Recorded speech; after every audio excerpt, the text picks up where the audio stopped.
Maybe you're a rocket scientist, or perhaps you just barely remember the term electrolysis from high school chemistry.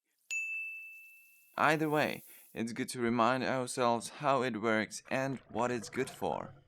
You can imagine electrolysis as chemical changes caused by a direct electric current flowing through a conductive liquid. This liquid is called an electrolyte. Now, let's say you would like to use water as your electrolyte. In that case, you need to make sure there are plenty of free ions floating in it. Only then does the current have the ability to pass between the two electrodes. A very simple example of a conductive liquid or electrolyte would be an aqueous solution of common table salt. In water, sodium chloride dissociates into negative chloride ions or anions and positive sodium ions, cations. To begin, we place the two electrodes into the electrolyte, making sure they aren't in contact. Then we close this circuit with a DC power supply to ensure we don't constantly switch the polarity of our electrodes. Right away we observe several actions. A physiochemical reaction is initiated. Free electrons in both electrodes and a metal conductor can now move easily to the cathode, the electrode which is now negatively charged. Let's go back to our conductive ocean of free ions.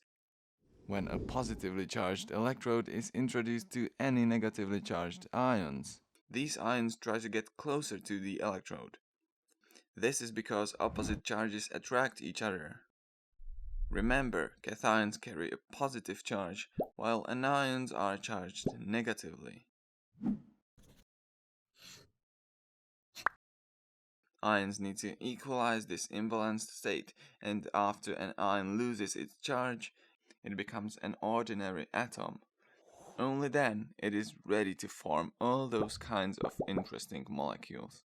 So our chloride adventurer migrates towards the anode, the positively charged electrode, where he hands over his excess electron and bonds with another, now neutral, chloride atom, forming chlorine gas. Now, regarding the sodium cations, here it gets a little more complicated. The ion travels to the cathode, but sodium has a fairly low electrode potential and it reduces rather unwillingly. If this was the electrolysis of molten salt, there would be no other choice but to discharge these cations.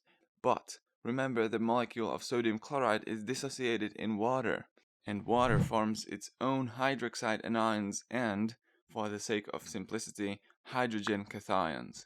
So Na plus is in competition with H plus, and since hydrogen is much higher in the galvanic series, it's he who will get reduced on the cathode. He accepts an electron, becomes neutral, and pairs with another hydrogen body, forming a diatomic molecule of hydrogen gas. As far as the sodium cations are concerned, they continue floating in the electrolyte with the hydroxide anions. This means we have sodium hydroxide dissociated in the electrolyte. We can then make it crystalline simply by dehydrating the solution. Okay, let's rewind. Distilled water on its own is not such a great conductor since it contains just a small quantity of free ions. These are formed due to self-ionization of water. So we increase the number of ions by adding table salt or any other salt, acid or base. Now the direct current is flowing, all anions travel to the anode, and providing the solution is reasonably concentrated, chlorine anions get oxidized, losing one electron each. After pairing with another neutral chlorine atom, they escape in form of cute yet lethal yellow-green bubbles. Seriously, don't ever try to inhale chlorine gas. On cathode, sodium cations arrive, but the hydrogen in oxonium cations is reduced.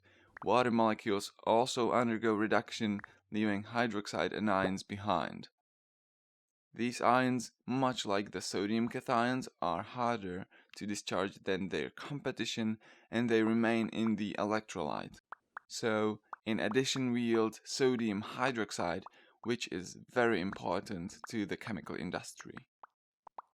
Electrolysis brings so many possibilities. You can use it to produce gases, new solutions, and even metals. You can use it to make art. It changes water to really powerful fuel you can use to weld steel or drive a car with. All together, all these little chemical tweaks, that's electrolysis.